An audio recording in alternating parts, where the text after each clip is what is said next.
Salut tout le monde, c'est Friso. Aujourd'hui je vais vous apprendre à faire une porte à piston qui s'ouvre et se ferme quand quelqu'un insère un objet dans un coffre. Je vous explique, si il y aura un coffre à l'extérieur, par exemple d'une maison, à l'extérieur de la maison, et une fois que la personne aura mis un item, la porte va s'ouvrir et quelqu'un pourra récupérer l'item dans un coffre derrière. Ou alors, une fois que la personne aura mis son item, il n'aura que quelques secondes pour passer avant que la porte se referme. Ça, ce sera à vous de décider, puisque je vais vous montrer comment faire les deux. Alors pour commencer, je vais faire très vite fait la porte, enfin un schéma simple d'une porte qui pourrait être à l'entrée. Là je vais faire une 2x2.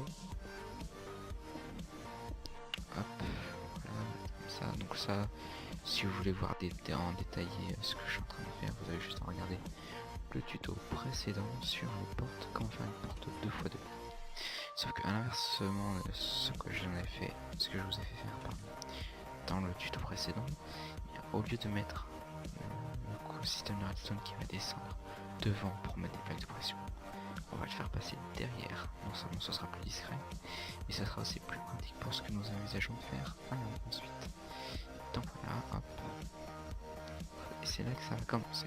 Alors, imaginons que le coffre est ici. Le coffre de l'extérieur est ici.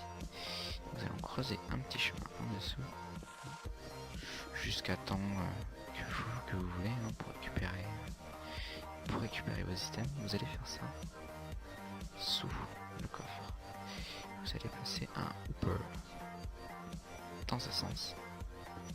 Il faut qu'il soit incliné, il faut qu'il soit tourné vers là-bas, mais vous n'avez même pas besoin de passer un hopper, on va placer un bloc. Il faut simplement que le hopper soit incliné vers ce sens-là. Regarde, si vous regardez bien, il est tourné vers là, ce qui fait que quand il y aura un item dedans, dans le coffre, et il va tomber dans le hopper et le hopper va l'emmener dans la prochaine chose, prochain réceptacle qui est proche de lui. Donc là on va le faire partir hop, comme ça, hop, hop, hop. Donc on va faire descendre un cran en dessous, voilà.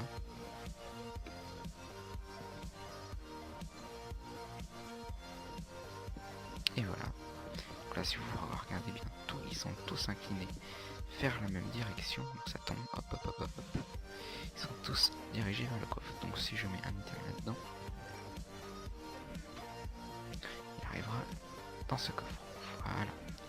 Donc maintenant, voyons comment faire le système qui permettra d'ouvrir la porte.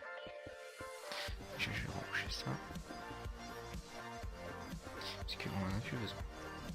Donc, alors on va commencer par le système qui fait que quand vous mettez un item dans ce coffre, la porte reste activée tant que la personne derrière n'a pas récupéré son item. Donc alors, vous allez avoir besoin d'un redstone comparateur. Vous allez le placer. Alors là, il y a un item dedans, je vais l'enlever. Vous allez passer un repeater pour prolonger le signal. Vous allez passer de la redstone, hop. Vous allez faire descendre celui-ci ici. Vous allez faire la même chose pour rejoindre le circuit en face. Alors là, faites attention à bien faire passer le courant en dessous. Parce que sinon, si vous le faites passer à côté ou vous essayez, je sais pas comment, de faire passer le courant à travers le hopper, ne vous imaginez rien, ça fonctionnera pas parce que déjà le hopper, dès qu'il reçoit un courant, hop il se bloque. C'est-à-dire s'il y a une torche à côté là, et hop, l'item il reste figé dans le hopper, il bouge pas. Et puis ça passera pas à travers. Donc voilà, une fois que vous avez ça, là on peut tester. Si je mets une redstone, hop, ça va arriver dans le coffre. Et voilà, ça reste activé. Alors là, c'est pas resté activé. Le signal est peut-être pas assez. Bah si, je dis n'importe quoi, ça fonctionne très bien. Excusez-moi, je raccroche. Voilà. Donc, il n'y a plus qu'à faire ça. Pas ça, pardon. Vous n'avez plus qu'à reboucher où vous le désirez. Si vous voulez procéder comme ça. Sinon, si vous voulez que la personne qui met un item dans son coffre ait un temps limité pour pouvoir rentrer, c'est tout con. Au lieu de mettre ça ici, vous allez le mettre sur ce hopper et faire ça. Ce qui fait que par exemple si la personne met un item là, il va devoir se presser, voilà, hop, de rentrer, puisque sinon ça va se refermer automatiquement, puisque une fois que l'item sera passé dans le hopper, ça va activer le comparateur réparateur, mais l'item ne va pas stagner dans le hopper, il va aller dans le coffre ensuite. Et du coup ça ne sera plus activé. Donc voilà, après vous n'avez plus qu'à reboucher, à décorer un peu, vous faites comme vous voulez. Par exemple vous pouvez même, chaque fois je me trompe là, vous avez qu'à prendre par exemple des... Alors on pourrait ici remonter le coffre d'un écran, il faudrait faire un système d'élévateur d'items. Alors je vous expliquerai comment faire dans une prochaine vidéo. Là on va pas le faire parce que ça sert pas à grand chose pour un bloc de haut.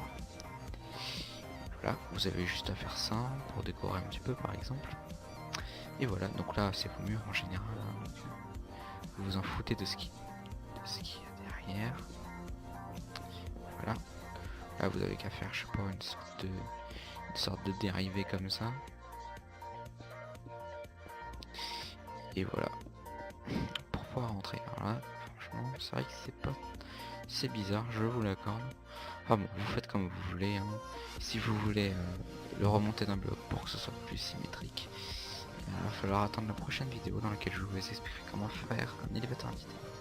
Sur ce, je vous dis à bientôt et à la prochaine fois. Au revoir.